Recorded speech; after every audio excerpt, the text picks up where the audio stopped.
Welcome. My name is Roger Berkowitz. I'm the founder and academic director here at the Hannah Arendt Center. And today we are not finishing up our full course or discussion, but finishing up the main text of this lecture course, Hannah Arendt's lectures on Kant's political philosophy. Those of you who've been with us know that in talking about Kant's political philosophy, Kant himself may or may not have had a political philosophy, but it wasn't usually thought to be in his critical philosophy in the Critique of Judgment.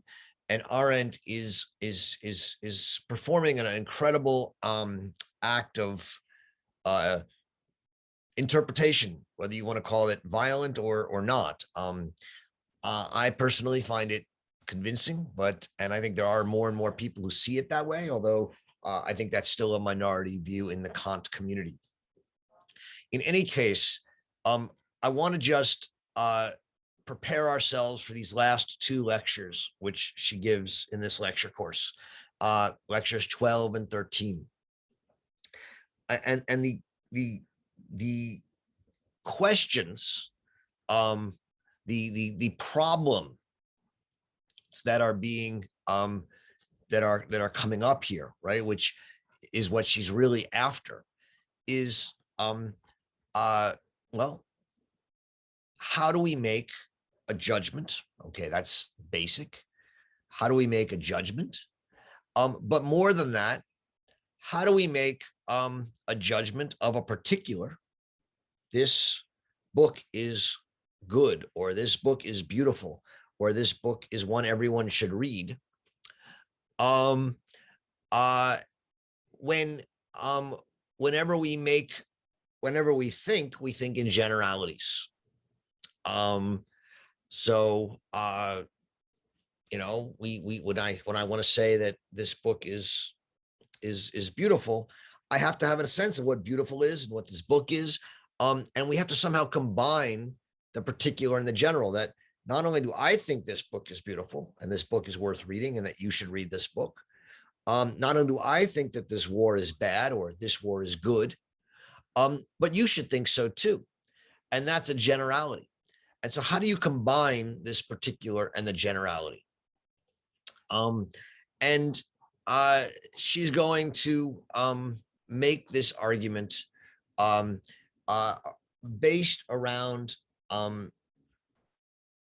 the terms, the ideas of common sense, primarily.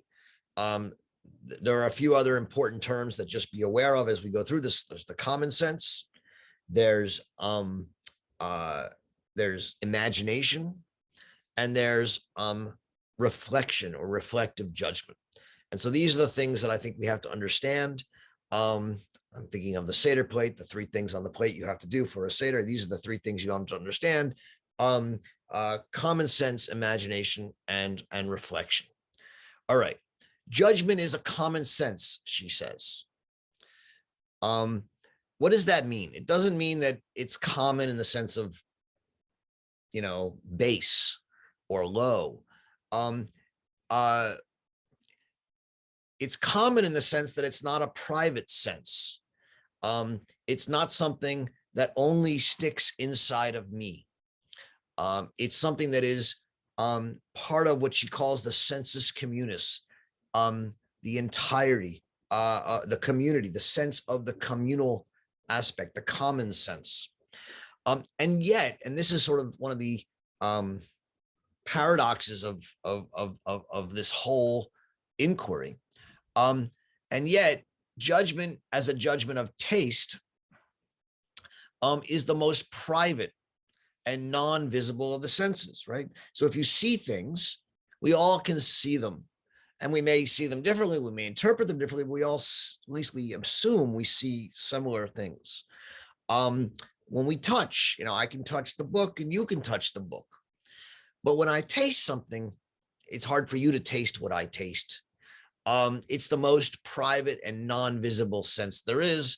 It would seem to be thus the most subjective of all senses. So how is it that judgment which is based in taste, can be the most common sense and be a common sense when it seems to be the most private. There's and not only that, how can we make judgments of right and wrong that even though they're private, somehow are, we say, are supposed to be subject to public standards? All right. I said there are three things we need to understand. One is imagination. Imagination, most basically, is the faculty of presenting what is absent. There is no unicorn here. I imagine it, right? I don't have Kant here or Hannah Arendt here, but we imagine them here. And we present what is absent. In imagination, therefore, we reflect not on the object of sense. We don't have the book here, or the unicorn, or Kant, or Arendt.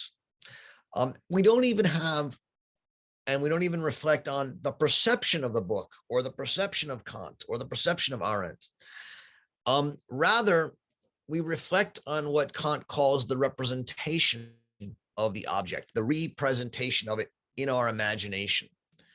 So that in imagination, we reflect on, and here's the second level of it, the feeling of pleasure or displeasure in judging the representation.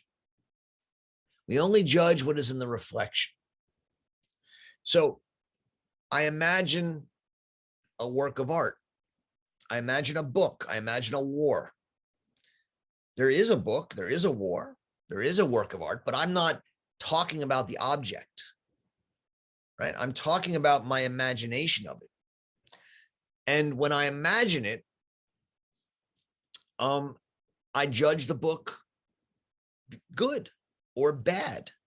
And if I judge it good, I have a pleasure in judging it good.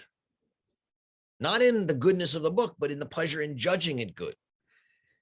And I judge the war good. And in judging the war good, I have a pleasure in judging it good. Where does that pleasure come from, right?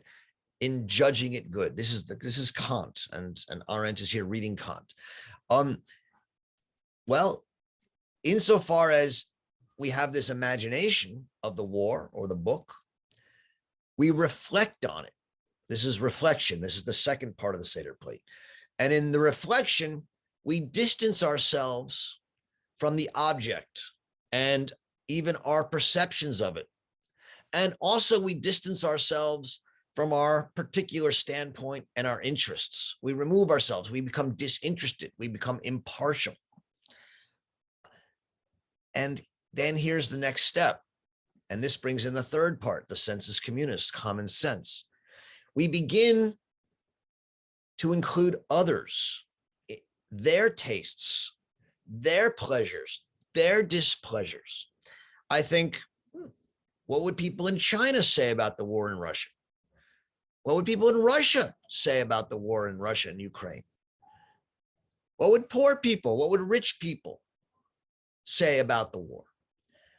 And in doing so, I expand my mentality. I go wandering, as we've said. I become a member of this larger human community who lives amongst the plurality of others.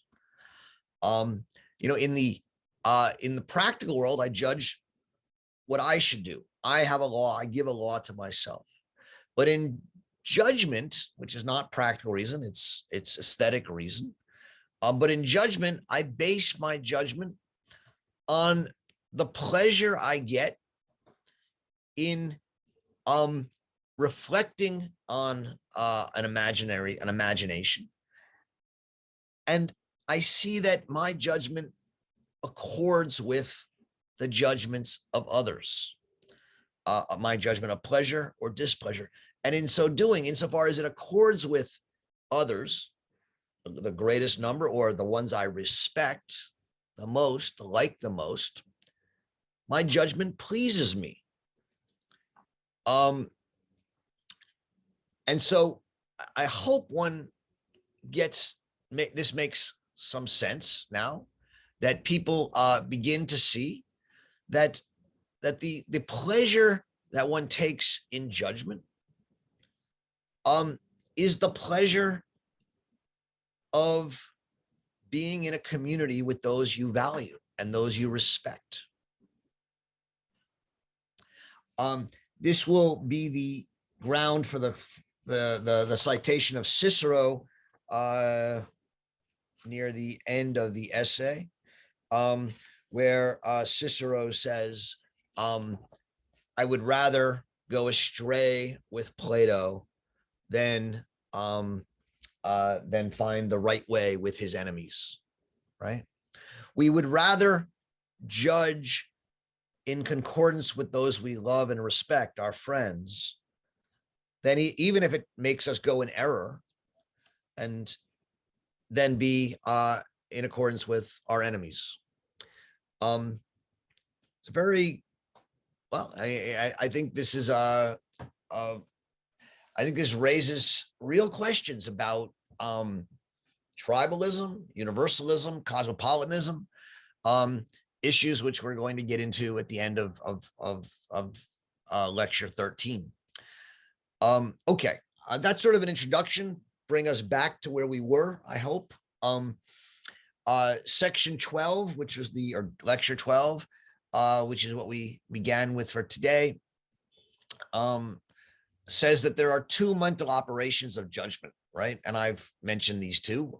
One is the operation of the imagination, which prepares the object by removing it from the objective world and bringing it into the imagination, into the mind, and thus prepares the object for, she says, the operation of reflection.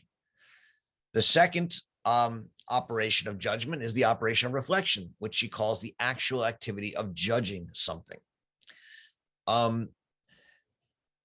Together, reflection and imagination establish the most important condition for all judgments, the condition of impartiality or of disinterested delight. So in imagining, I bring the object into my mind.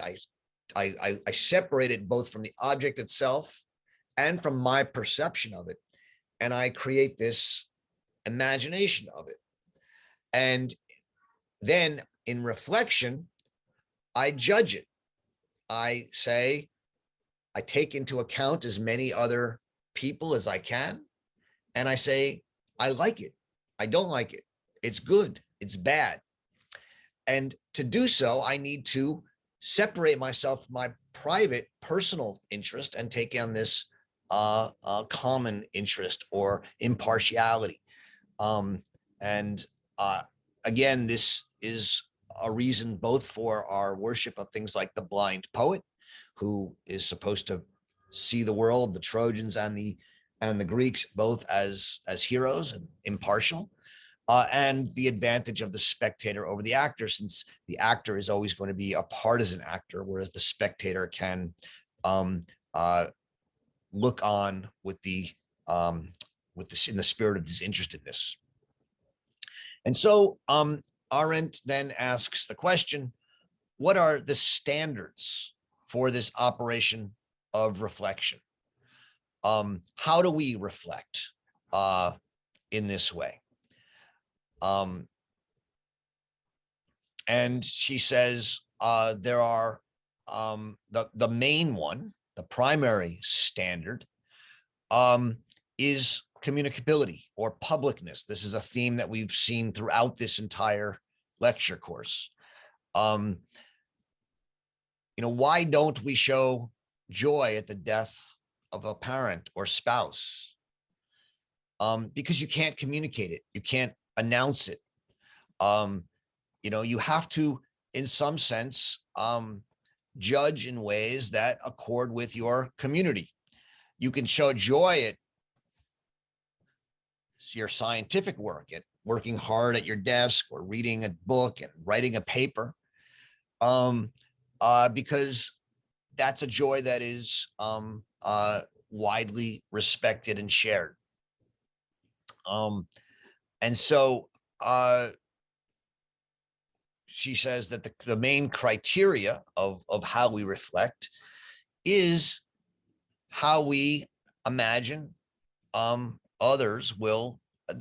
It's not how others do judge them, but how others might judge them. It's a possibility, not an actuality. And that's important, because it doesn't mean that, you have to judge simply by convention, but you have to be able to think about how you would communicate your judgment to others in a way that they will not think you crazy.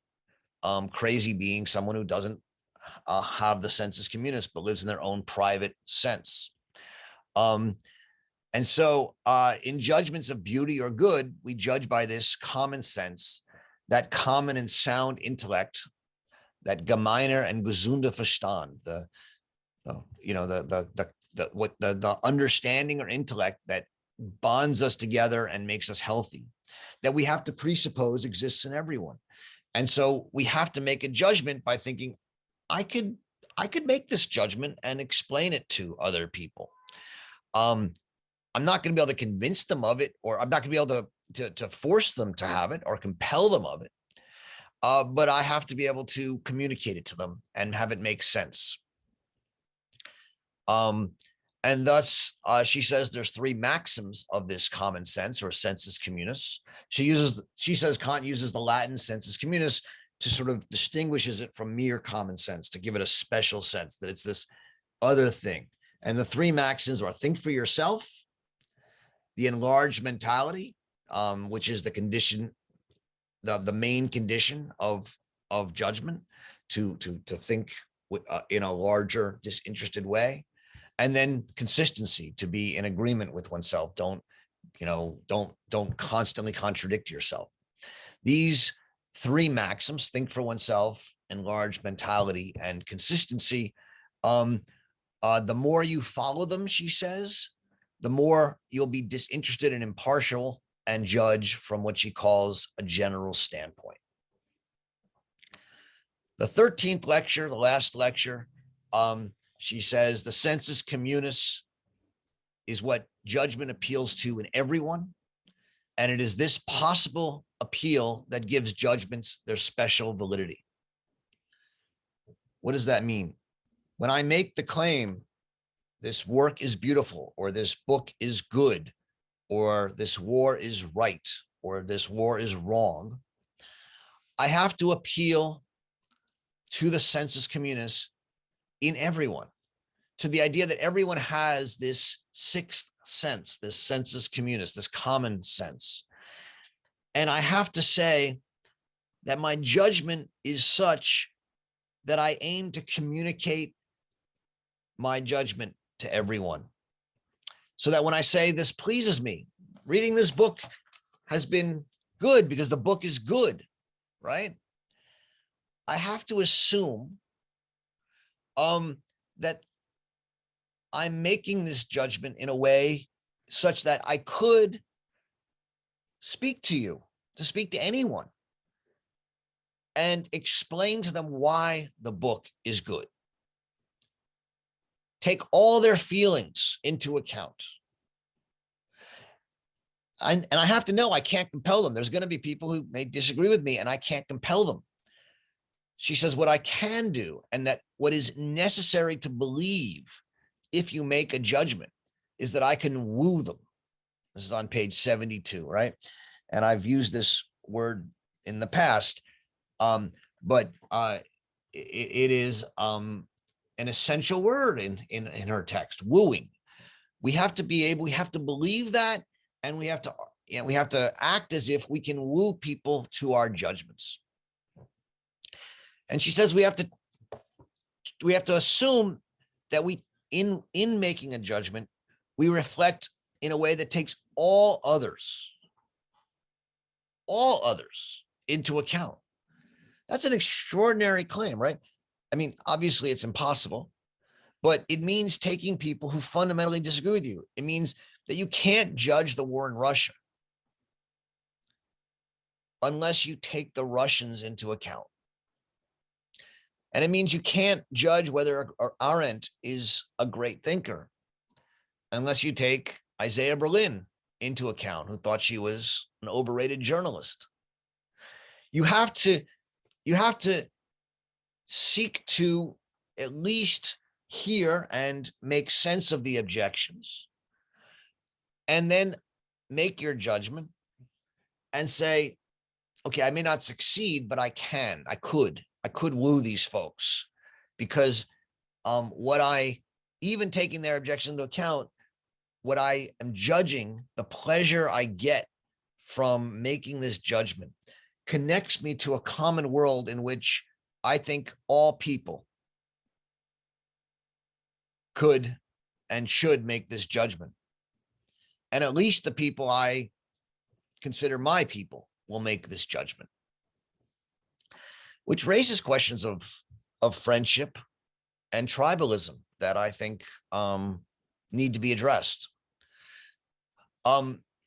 She then turns to section 41 of the Critique of Judgment, and she says, one's community sense makes it possible to enlarge one's mentality. We all have this sense in us that we can think outside of ourselves into the community. But what's the community, right? She says all, but all what? All Americans, all New Yorkers, all Arendtians, all humans.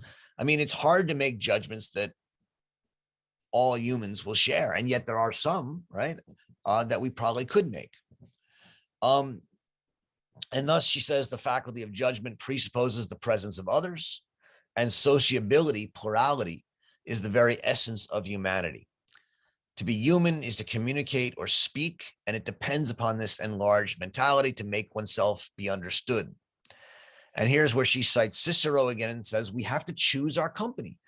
Who are the company of the people that we are going to speak to?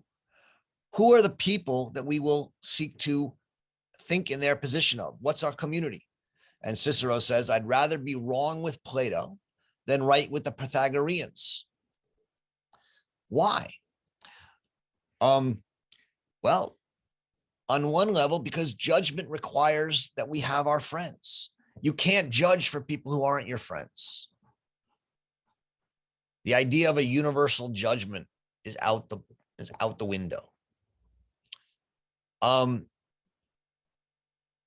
She then pivots and thinks about Kant's cosmopolitanism, this idea of to live in eternal peace, in a world of eternal peace, which, again, seems to go against the very idea of we have to choose our company. And she says that by virtue of an idea of mankind, that men are human, that we should be able to judge impartially, and we should be able to actualize some original human cosmopolitan possibility. That's on page 74 to 75. And she says Kant draws some very original conclusions from this. For example, that no state shall during a war commit war crimes that would make subsequent peace impossible, or that there's a law of world citizenship, which is universal hospitality. She thinks these are, or Kant thinks these are, and I think Arendt agrees, these are human judgments that can be applied for all humans. Well, what happens when you have groups of people who commit war crimes and seek to justify them? Well, I mean, or do they? I mean, do they justify them or do they deny them and try and hide them? I think that actually would be where you would find the sort of argument here. Can you justify war crimes? Or are war crimes so unjustifiable for humans that you can only deny them and try and hide them? The conclusion, in the conclusion, at the very end, she returns to this idea that the chief difficulty of judgment is that one judges a particular, but we need to make a general statement in thinking, and so that there's this mysterious combining of the particular and the general. She then says there's two solutions to this problem, how we make judgments, how we can combine the particular and the general. One is this idea of that there are ideas a communicability of all people, or at least of our sensus communis, of our community, and that we judge in the way of trying to communicate those ideas, specifically the idea of purposiveness. So there are certain things that seem to have no purpose, like beautiful objects and man or humanity. What's the purpose of humanity? She says it doesn't have one. She says there's no purpose. And so what there is, though, is we can claim that we have a judgment, that we find it pleasing when people are a certain way, when there's a purpose, when we live free, or when we live orderly, or when we live under communism or live under capitalism. We can create purposes, and we can articulate and woo people to those purposes and say, this is the purpose of what human life is. And that's very much what she understands politics to be, as an aesthetic idea as well. The second solution to this difficulty is what she calls exemplarity. The idea that the way we make general judgments about particular things is we tie our judgments to examples. So Achilles is an example of courage. And so we say Zelensky is courageous because he acts in a way that's like Achilles. And so she says examples are the go-karts of judgments. In this way, we make judgments by appealing to examples. And so this is how she largely ends it. There's a final paragraph on progress, which we've discussed a lot earlier in the text, which is just, again, to bring up this fundamental paradox that she finds, which is that the spectator is privileged by Kantian aesthetic judgment, because the spectator can, unlike the actor, look at the action and tell a story about it and insert it into a narrative of infinite progress, which is the law of the human species, according to Kant. But in doing so, the spectator privileges progress, humanity, over the individual, and thus denies human dignity. So that progress denies dignity, and dignity denies progress. And this is for her a fundamental paradox of the Kantian aesthetic approach. As I've said earlier, Arendt doesn't value progress in the way Kant does, which leaves her with a different problem, which is, if Kant privileges the judging spectator over the actor in the name of progress, what is Arendt's privilege? And I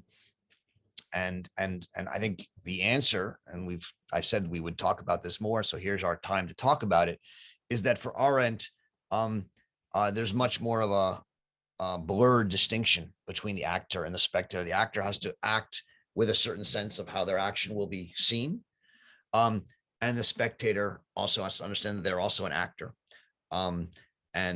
But Arendt, obviously, for those of you who know her other work, also does give great privilege and pride of place to action, as well as spectating. All right, I will leave it there for now. We have two ways to engage in the conversation, right? You can raise your hand, or you can engage in the chat. I'm not going to be able to follow the chat because I'm also going to be talking to you guys. So be respectful to each other and have that conversation. And if you want to engage in the public conversation, the communicable conversation, raise your hand by going down to the reactions button and clicking on raise hand, and I'll pick you I'll recognize you in the order that you do so. All right, great. Bob. Thank you. I'd like to direct my question to Bill T. Jones, if he wants to engage. As I understand Arendt's conception of art is that it has no use. And I don't think Bill would agree with that. I mean, do we have, do we accept that on the basis that, okay, that's its essence, but of course, Arendt wasn't an essentialist. And so, art can have other implications, or is she wrong? Oh, thank you for allowing me to jump in. Usually at this point, when I'm speaking to people who are not believers in art as a useful, having use, I quote Oscar Wilde, who says, "All that humankind creates that is useless is art." Now, is that him being a bad boy and just getting in the face of the Victorians, or is he putting his finger on something that I believe that I think that, and you can help me out here, Roger, I think Hannah Arendt would agree with. That's one thing I would say. And the other I will say is that I think you put me in the spotlight because I have a lot of my career, I've been criticized. This has more to do with politics and activism than it does with aesthetics, which is the biggest put down from a certain school of art making. I am right now trying to speak to the inner self, the one that wants to find a way to live, the one that wants to actually believe that we do have something in common, and we can call it the communal sense or what have you. And some people call it beauty. Some people call it, what is it when you read poetry? I am struggling with that. There are days when I feel that I am full of so much BS and that I am fooling myself. And then there are times when people come up and say, what you did changed my world. Now that is it? And I think that that's that's a wonderful thing. So all that mankind creates that is useless is art. Changing someone's world, is that useful? Or is that in the category of psychotherapy or politics? And what about the notion of beauty? That's what I think you generously allowed me to express. I am not a scientist. I am actually not a politician. So I have to oscillate back and forth and ask questions and then find form. Ask questions, find form, and then, Roger, I don't know if my audience is my people, my community. Sometimes you feel just the opposite. And many artists have been taught, we got to have our fist up and we got to be able to scrap it out because we're lonely and life is lonely. And the best art comes when you're pushing against the loneliness of life. I am pushing, but I also want to push with open arms. But thank you very much for inviting me into the conversation. Thank you, Bob and Bill. I mean, what does she mean when she says that objects of beauty and people are useless? It's not a put down, right? I mean, when Kant says man is useless, he means that man is an end in himself, that he has dignity in himself or herself or themselves. And that to sort of subordinate a human being to any particular end, whether it was profit or success, would be dehumanizing to them. So uselessness is not a negative in Kant or Arendt. It means that the artwork or the person has to be judged on their own terms. And as part of that, as at least for persons, we have that capacity to act, and in acting, at least push ourselves into the conversation of the world, make ourselves meaningful. We can't control how we'll be seen, right? The stories that people will tell about us are beyond our control. So I can go out on a protest, or I can make a work of art, or I can engage in politics, or I can fight a war. And I don't know if people will come and say he was heroic or he was evil. That's out of my control until much later. But I can make myself meaningful. I can give myself a purpose. And this this ability of humans to make themselves meaningful is what is one of the core aspects of humanity for Kant and I think Arendt, both in this way.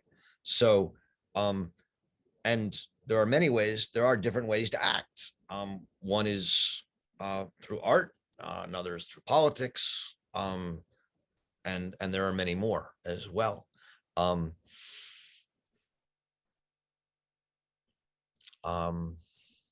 don't know, Bob, is that, how are you, you want to say anything? Response? Yeah, I would think my view is a work of art isn't just one thing.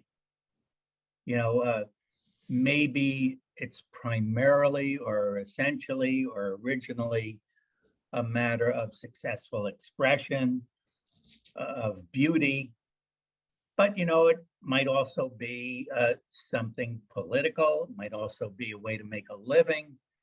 It might be talking to one person in particular. You know, it's a lot of things. I do collect some art from Native Americans. And of course, in their case, you know, for many of them, it's beautiful, it's arresting, it brings you up, but it's also a way for them to recapture their history, their pride, and their place. But, you know, I was interested in what Bill had to say. I didn't mean to, you know, put words in his mouth. His take is he's wrestling with these things. I think that's right. Thank you. Fran.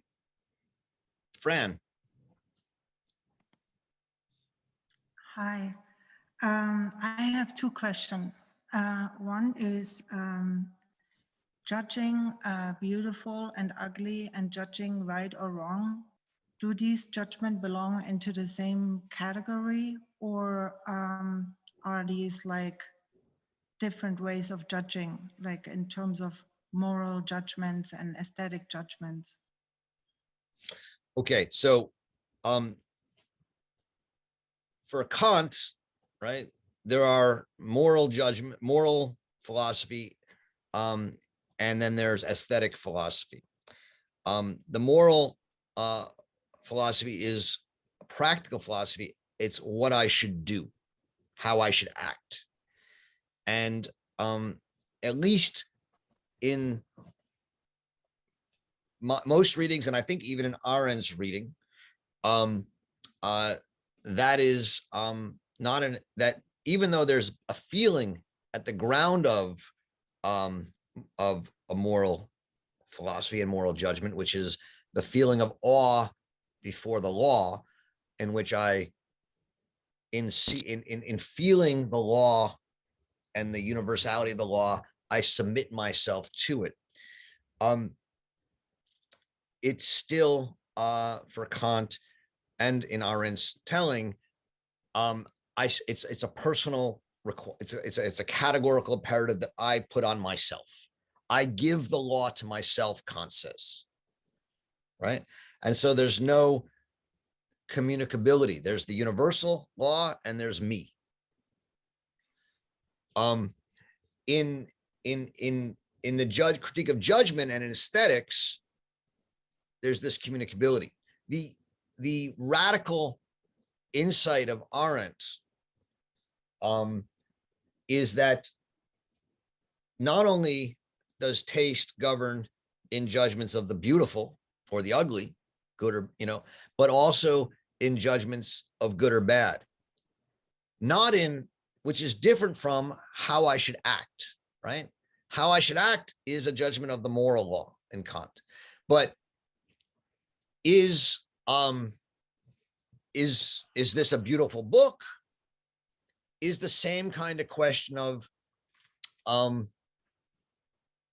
is this a good book? Is the war a good war? Those kind of questions, Arendt says, can't be decided according by myself alone in a kind of moral, moral reaction to the universal law. They're only can be decided through a sensus communis and thus through reflective judgment. So there's the moral realm on the one hand, but then there's what we would call moral political judgments and judgments of the beautiful or aesthetic judgments, which are on the other hand. Okay. I'm not 100% sure I completely understand the difference, but it's probably not that clear cut anyway, I guess. The difference between what and what, but between the the practical moral law that I give to myself, and something that, what would be an example of that? so a practical example that Kant gives is I should never lie, right? Even when it's in my interest and maybe even in your interest that I lie to you, I have a moral obligation, Kant says, never to lie. White lies be damned, right? We go out to dinner and you say, don't I look beautiful? And I say, no, I should never do that. I should always say the truth, Kant says. Well, not maybe a great, relationship advice. But the point is, he thinks you have to always follow a moral obligation. But that doesn't mean that you can't have a good lie. And it doesn't mean that as a spectator judging it, we might say, you were right to lie in that situation. That makes sense. And so the point is that while you always have that obligation in his moral philosophy, in the realm of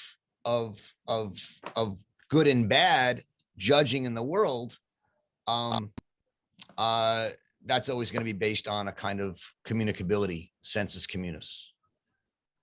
Okay, so the moral one is more something that I do not have to actually judge, because it's more like a principle that I apply, and the other one is something that I have to judge based on many different. The moral law is my bowing down before the universal law.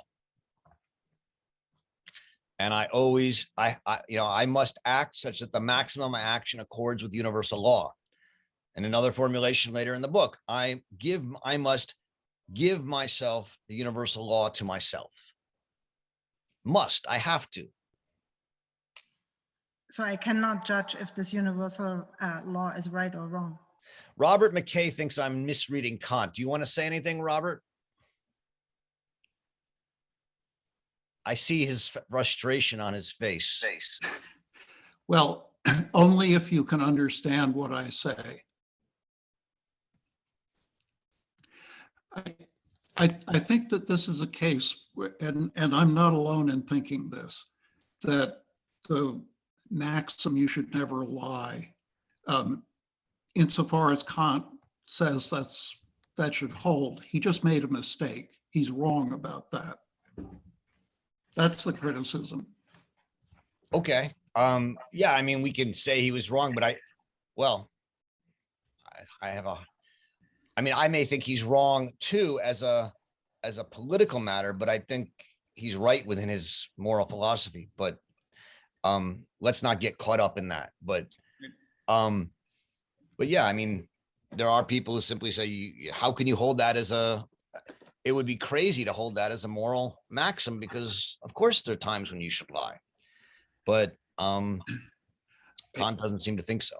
Aristotle's ethics is marvelously great too, but it accepts slavery and other stuff. And Aristotle was just wrong about those things. Yeah. Okay. Fran, so does that, I think maybe that example, even if Kant was wrong, it's part of his example. I think it helps explain how Arendt is distinguishing his moral and his political judgment. Okay.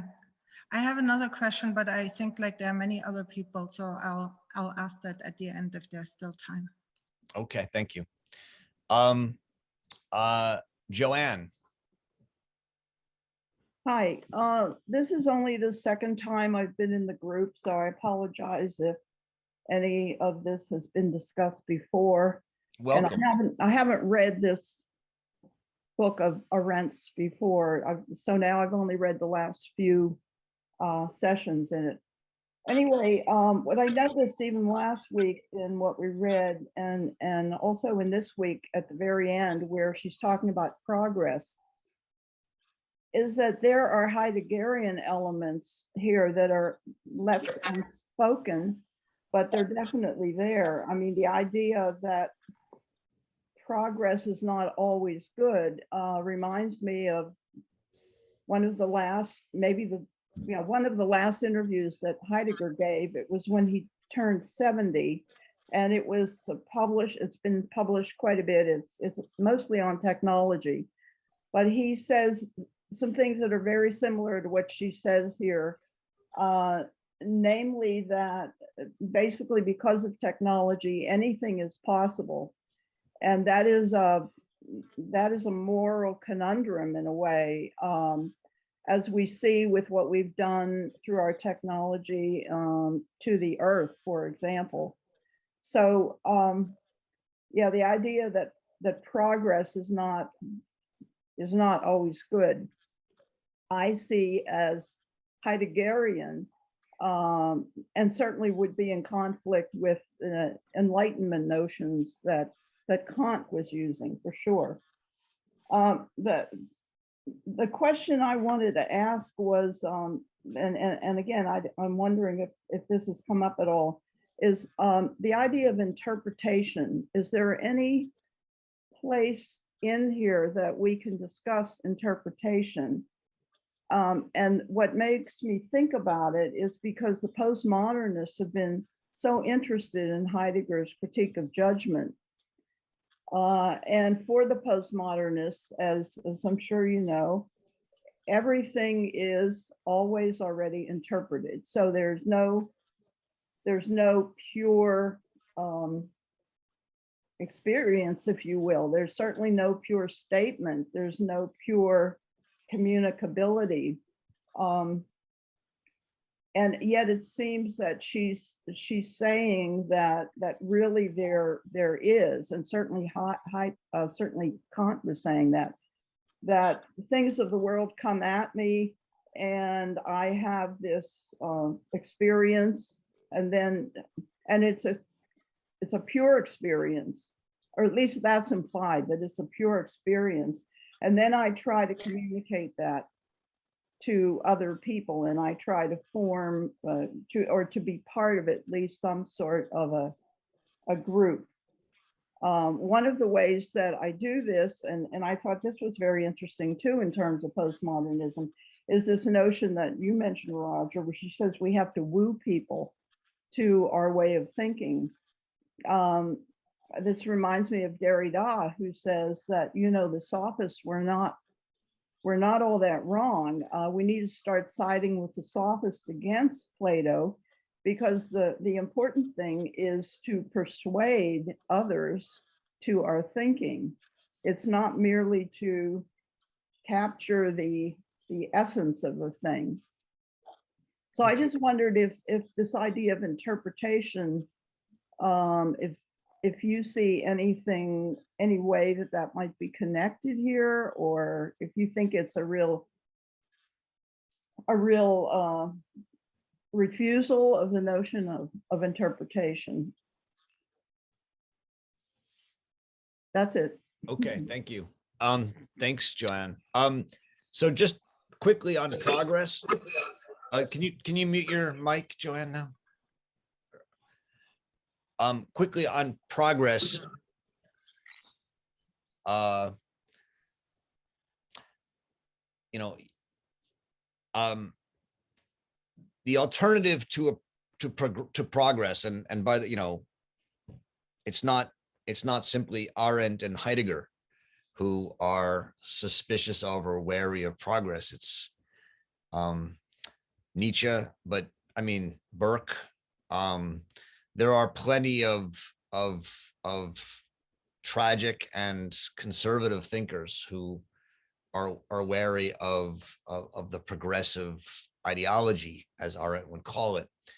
In Arendt's case, which is different from all of the others, I think, or most of the others, the alternative to progress is freedom, and what you'll call natality at times, or spontaneity, or openness. It's to embrace reality in all of its complexity and try and make of it what we can without an overarching narrative. On the question of, you know, interpretation, which is not something I mean we've talked much about, you know, I don't think either Arendt or Kant you know, has a sort of simple idea of, you know, there's no need for interpretation. I think they're both, I mean Kant is the thinker that first separates us from, well, first, I don't know first, but that separates us from the objects, so that we have objects of experience, but we never encounter the things of experience themselves. They're always put through a schemata or a rational structure. Thus, they're always interpreted in some way. Arendt certainly would agree with that. So in that sense, as she often says, she's definitely assigns herself to the school of thought and the school of thinkers that no longer believes in a kind of metaphysics, a true world of ideas. Everything for her, the pillars of truth, the pillars of tradition, the metaphysical truths have all fallen and are cracked. And so we are left to live amongst that rubble. That's one of the fundamental experiences of modern life for Arendt. And so, yeah, we are left in this position of having to argue and woo and persuade. And that's where we're at.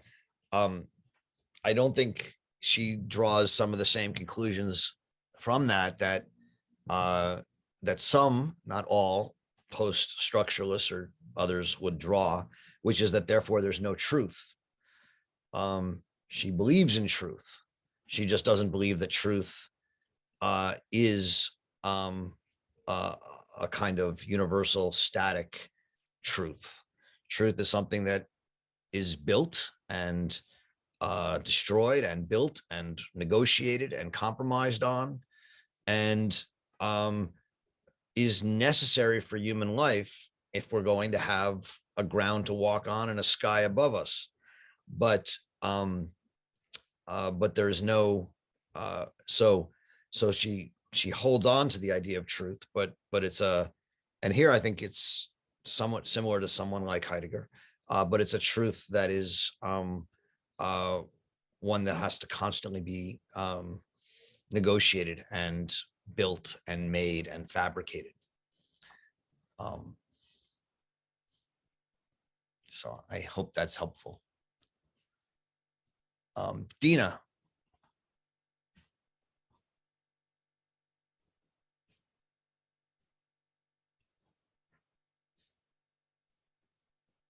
Dina, are you there? Yes, I'm so sorry, I couldn't find that unmute button. I have a question about friendship, and to what extent that plays a role here. To what extent does the wooing you just talked about and that we read in the lecture involve us trying to persuade others by understanding their point of view, and at the same time shining as brightly as possible in our own opinions? It's a great question. And I think in many ways, it's a core question. So when I said that there were three maxims, I mean, Arendt identifies these three maxims of judgment on page it's at the end of section 12, page 70, I think 71. She says there are three maxims of the sensus communis, this common sense. And one is, and the one that she says is the conditio sine qua non, the most important one, is the enlarged mentality, that we have to try and judge from the perspective of other people. But the other two, seem very different. One is think for oneself. You just put it in a beautiful way. Like we have to shine, right? In our own strength, our own judgment. And the other is consistency, to be in agreement with oneself. And so to make a judgment, you have to presume and appeal to the sensus communis. You have to let your mind go wandering, enlarge your mentality. But you have to be true to yourself, and you have to judge for yourself. That's why this is not simply conformism, right? I mean, you could easily I think you could easily make the mistake of reading these sections of Arendt and say, oh, she simply say, you should judge the way everyone judges. That is not what she's saying, right? You have to judge for yourself, but you have to do it after you've made the effort, on the assumption that there is a truth that we share, a common sense, a sensus communis, and you make the effort to understand that from different people's perspectives. But then you have to be true to yourself and articulate your judgment. But your judgment has to not only not contradict who you are, but it has to operate on the assumption, and I think a non-trivial assumption, that all people could share your judgment. And that requires that you be as disinterested as possible, speak from as disinterested as possible, while also speaking your truth. So, this goes back to the fundamental difficulty I started this discussion with today, that on the one hand, you have to make a particular judgment, and yet you also have to make a general judgment. And none of this is easy. I mean, I think the question that you also raise, and that I've been, as I was reading it today to think about how I was going to talk about this today, that kept coming back in my head is, you know, how wide is the sensus communis? I mean, this is the question that's bothering me, you know, today, this day in 2022, right? We're all aware that wherever we are in the world, whether we're in France or China or Russia or America, the sensus communis that many of us took for granted 10 or 15 years ago is crumbling, right? I mean, and so are we still talking to the world? Are we still talking to Americans? Or are we talking to a certain part of Americans? This is the question of friendship that you mentioned, that Bill mentioned, that some other people mentioned. And, you know, if judgment, I think it is, if judgment is, as I understand it to be, always a judgment in a community, in a sensus communis, it does matter what community you imagine to be your community. And right now, I think one of the real issues is if you look at our politicians and our journalists and our academics from all sides of the aisles, very few of them are judging from the American community right now, at least in the United States. I'm sorry if this is getting, I know we have people from all over here, but it's happening all over the world. People are no longer, the communities are shrinking. A tribalist urge is emerging. And that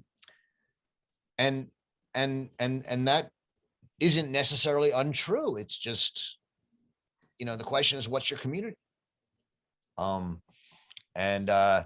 Reading that today, for whatever reasons, that's the question that kept irritating my mind.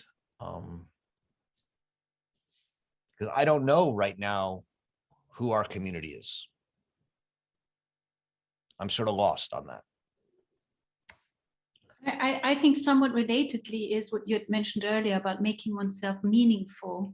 And if that urge is part of participating in politics, then the question of what or the scope of the sensus communis becomes important, because if you make that scope smaller, then you can become meaningful by just talking to other people that share your opinion, as opposed to the ones that don't necessarily share your opinion. Yeah, I mean, although meaningful can also, you can be meaningful by being hated by people. Right, but then it's only, again, your community against whichever other community. The definition of sensus communis in both instances is I think, necessarily narrower than incorporating all of humanity. Let's put it that way. That's right. That's right. Monica.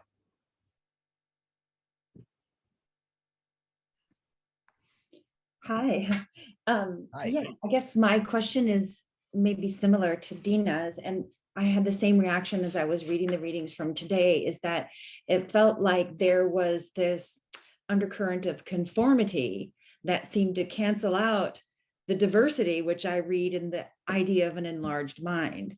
So if you're, immediately taking your personal perspective, which could provide some diversity, and enlarging your mind to, before you even bring that out to the public, to sort of make it more universal and something that would be more agreeable, it seems they seem to work against each other. This idea of conformity came out not infrequently in the readings. For example, in the quote from Cicero about preferring to be right with Plato than wrong with the Pythagoreans, or the thought Wrong about with Plato rather than right with the Pythagoreans. Yes. Exactly. Yeah. Yes. And then also, in terms of diversity, if the crazy man has too idiosyncratic of an opinion and doesn't agree with the sensus communis, then he's crazy, where it could be that you have a diverse opinion that currently isn't embraced. It doesn't necessarily mean it's wrong. And so I think, those are I did feel sort of this sense of possible conformity that could emerge from this sensus communis. Right.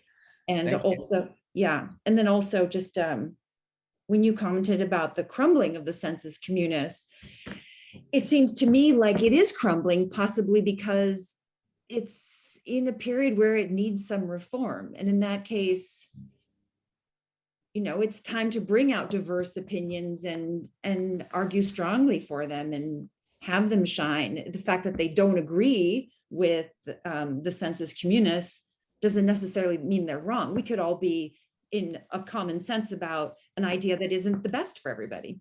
So. Oh, thank you, Monica. Those are good questions. And so let me say that I think I certainly agree with you that there's probably a reason the sensus communis is crumbling. And clearly part of that reason is that it's not providing meaningful lives and true experiences to large numbers of people. The question is how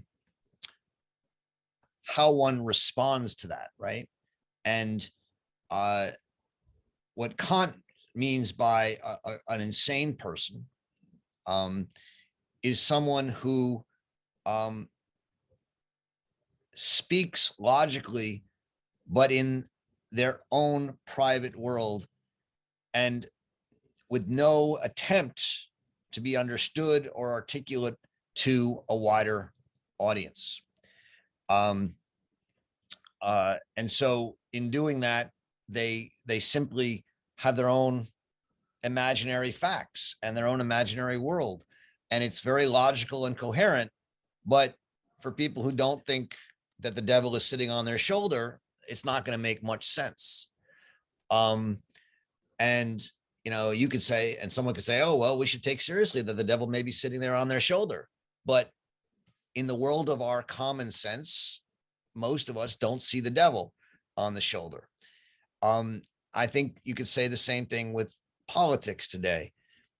There's no doubt that we need to reimagine our common sense. I take that as uncontrovertible.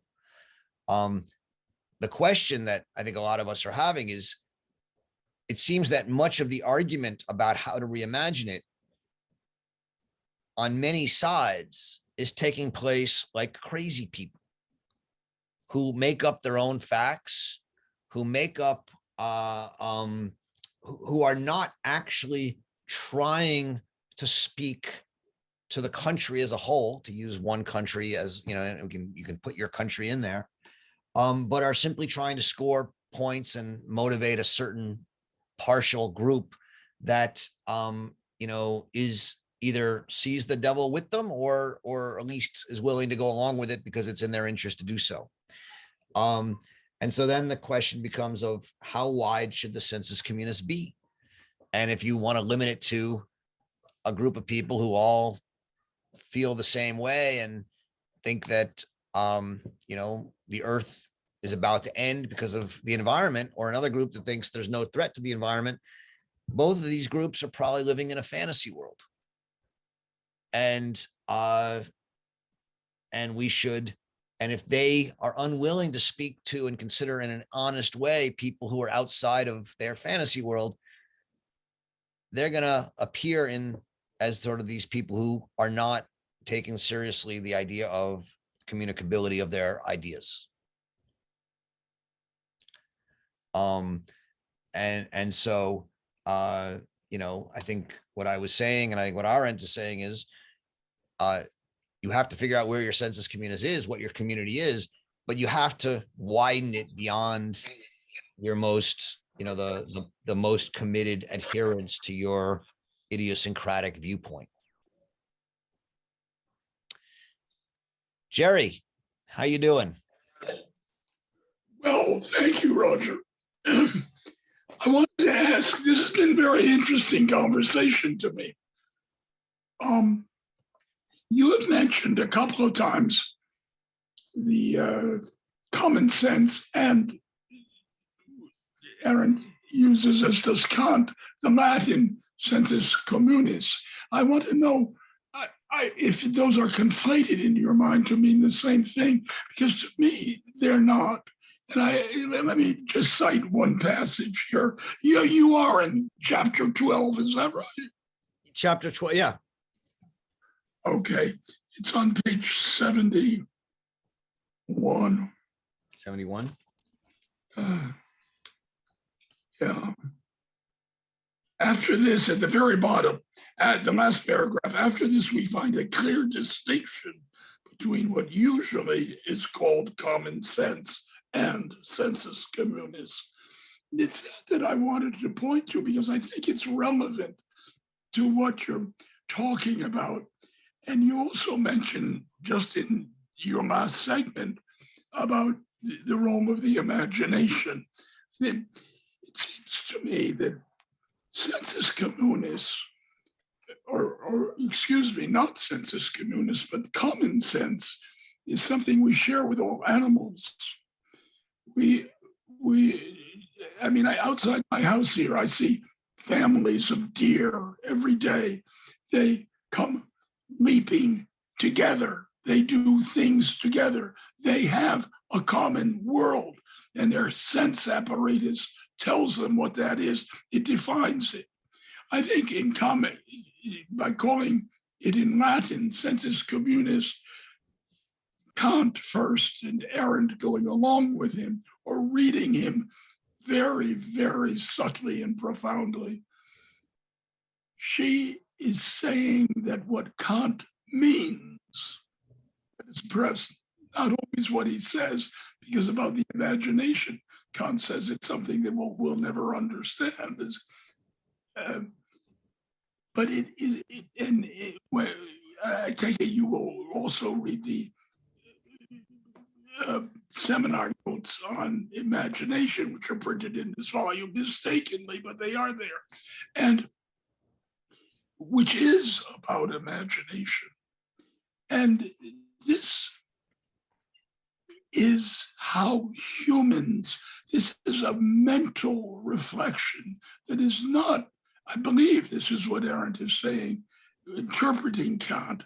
Remember, this is all towards the life of the mind now, that there is something that humans do with their minds, and that is make images of a certain kind that actually brings them together in the face of all the separateness that you have eloquently outlined here about the way we live today. That's really all I wanted to say. That I think that this is actually the overall importance to me of Hannah's last work, The Life of the Mind, of which this is not a part, but still it's leading into it, of what the human mind, not the brain, but the human mind can do to overcome what the disparity, the grotesqueness of the physical, of the outside world, of the common world, if you will. That's all. Yeah, thank you. Jerry, I liked your example of the deer, I think, because I do too. I love them.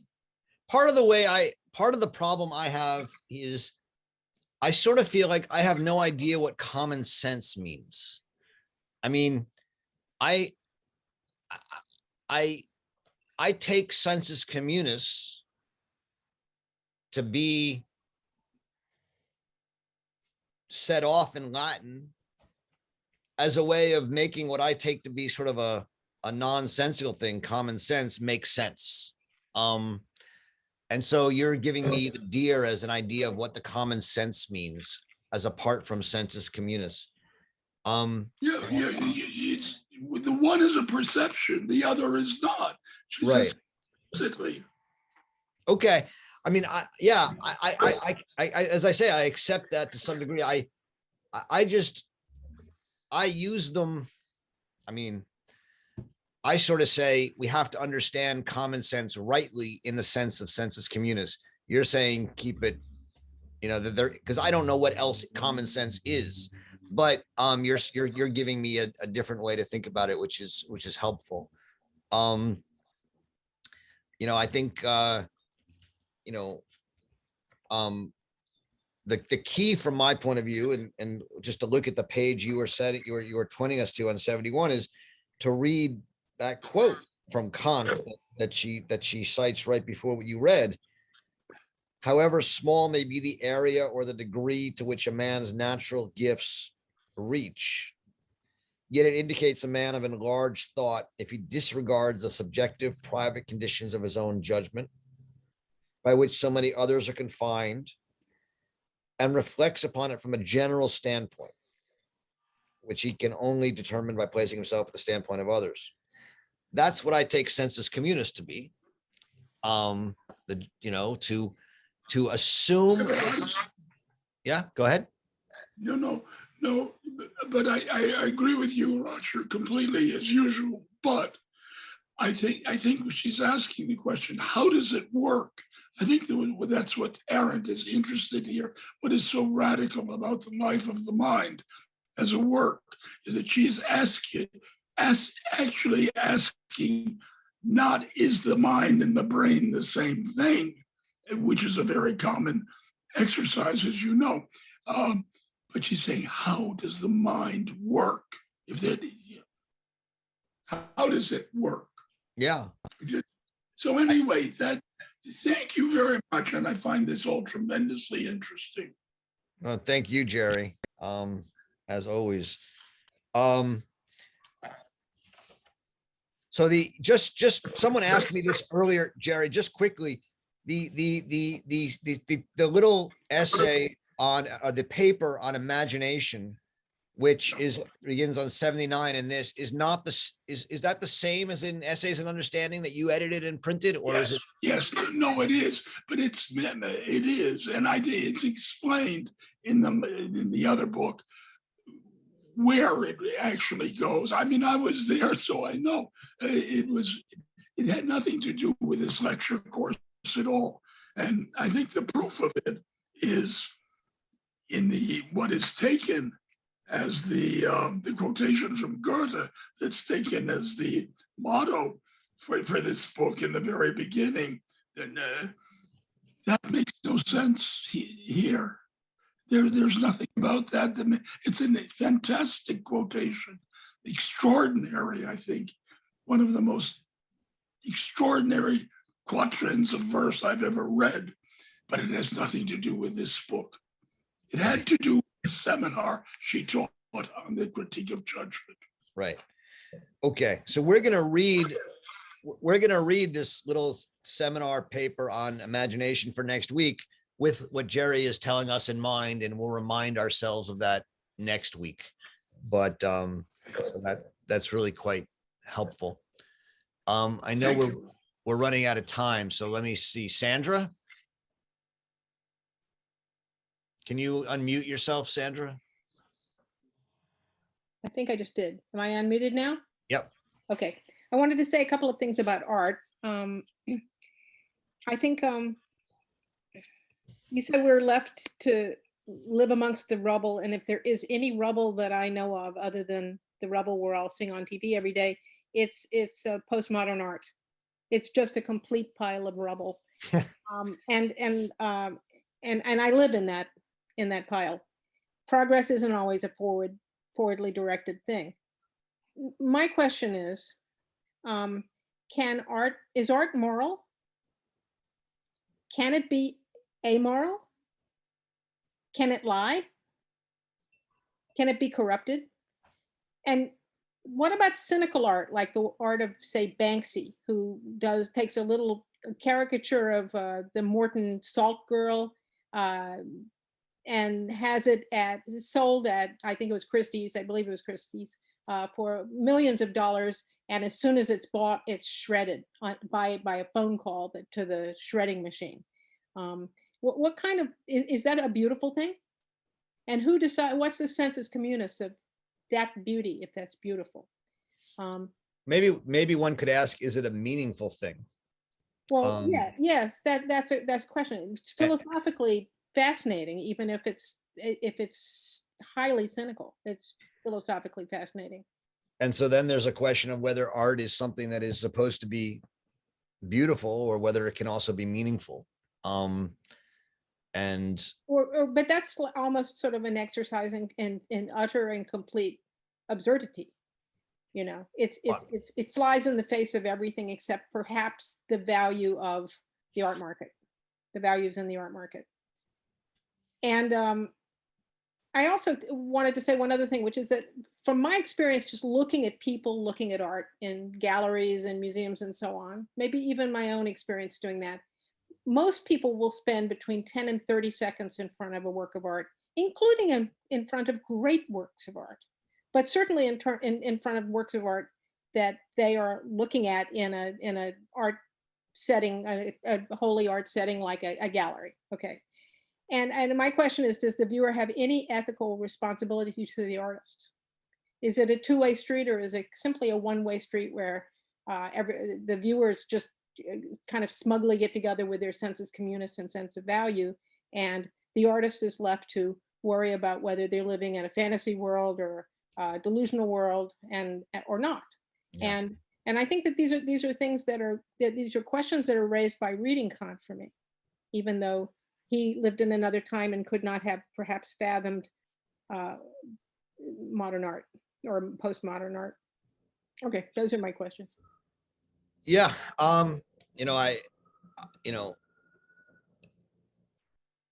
there's so let me say that the reflections on Kant's aesthetic philosophy are not reflections on any particular works of art, right?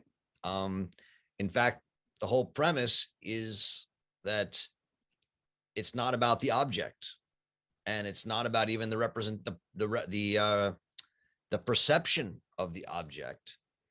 It's about the reflection on it. And so,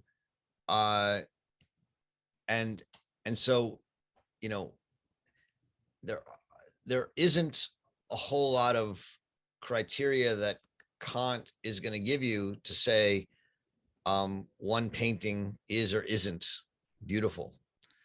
I don't think. What he gives you is a way of thinking about and understanding how judgments of beauty work, as Jerry was saying, by appealing to a sensus communis and feeling pleasure in our making judgments that can woo others and be appreciated by others. And so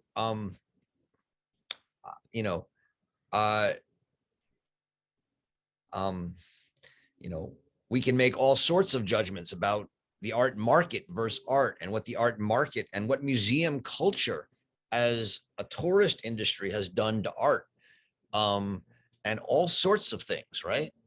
And all of those would be different judgments that we can make, that we make by appealing to a sensus communis and hoping to woo others to them. And that's what this book is about. It's now, to the extent you take a particular style of art, and I don't even know what that is, postmodern art. But fine. I mean, I think there's a huge disagreement about what that is. And you say, I don't like this style, right? Again, that's a judgment, and you have to, from a Kantian point of view or an Arendtian point of view, you would have to keep yourself to, be true to yourself, but also seek to enlarge one's mentality and understand others, and then try and make a judgment that you can woo people to. And that would be the way of thinking through and making a judgment about a particular style or a particular artwork. In that case,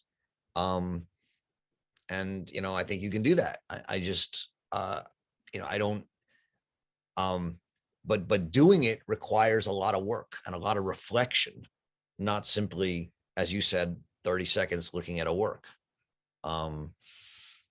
So, it would require, I think, a fair bit of educating myself about what these works are and why people are painting them and why some people find them meaningful or beautiful or valuable, and trying to understand that and then making a judgment on them.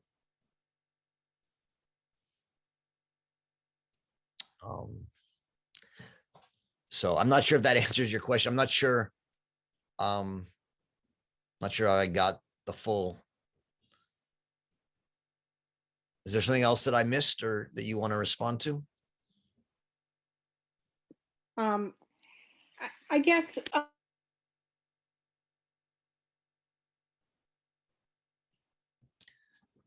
I lost you again, Sandra.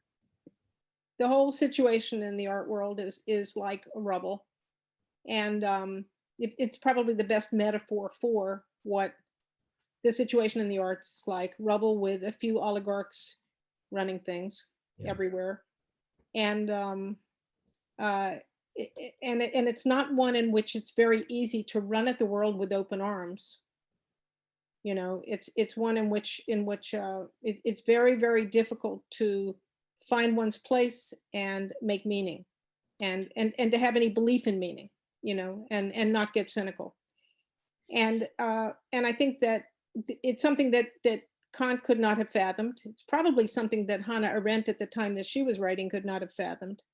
But it's happened to us, probably part and parcel of what technology has done to us and what modern life has become for most of us. And there's probably in this room quite a few artists. I'd be curious at another session, maybe when we're talking about imagination, if people spoke up about the way in which their own work as artists has been if they're able to move toward beauty and truth, or whether they're stymied in many ways simply by the times they're living in. Okay, we'll come back to that, but thank you. Yeah. Alyosha, something quickly if you can. Ooh, quickly. Well, okay, the quick question is I wanted to know more about the role of the objects in the judgments, and whether judgments of the beautiful might involve objects more than just being intersubjective. So maybe I can say 2 words more, but you can cut me off if I'm doing too much. Well, I mean, let me just say, I mean, the role of the object in Kantian philosophy is obviously something that people have written books on. Yeah, exactly. That's why I was like, oh no, quick. but the Ding an sich, right, is something that Kant, at least in the Critique of Pure Reason, doesn't think we have much access to. We have our representations of it, or our experience of the thing in itself. But what at least in the Arendtian presentation of the Kantian reading here in this book, she in her reading completely divorces judgment from a concern with objects. Yeah. And it's really about the pleasure and displeasure one takes in making judgments within a sensus communis. And that's a radical reading. And I think it's one I've tried to emphasize and hopefully take seriously. Maybe this is related. It was basically Joanne's question about Heidegger and the postmodernists. So it really struck me, like Lyotard also goes to the third critique. And a lot of people think about judgments as purely intersubjective, things that are about wooing and persuading each other as kind of narratives. But what you said about Arendt's persisting concern for truth is, I think, very true. Like, she's not a postmodernist who says, oh, there's no truth. And it seems to me that if you want to involve truth, like have a more substance to judgments than just competing narratives, objects have to be involved somehow. Like, so basically my question was I understand. And I think it's a good point. Let me say that instead of objects, we can say reality has to be involved somehow. Absolutely. And reality may or may not have to do with objects. And because we're short on time, let's leave it there and we can come back to it. But thank you. It's a good point. Arendt, so much of her work is about engaging the real. But the real doesn't mean simply facts or objects. And I think that's one of the mistakes that some people make in reading her and thinking about these questions. But so thank you. I say it's the world in common, the table around which is the sensus communis in many ways. Yeah. Thank you all. So we'll read the imagination little essay for next week. It's short, but we'll have a chance to really dig in deeper to this whole book. Enjoy reading Hannah Arendt, and I'll see you next week. Thank you all very much.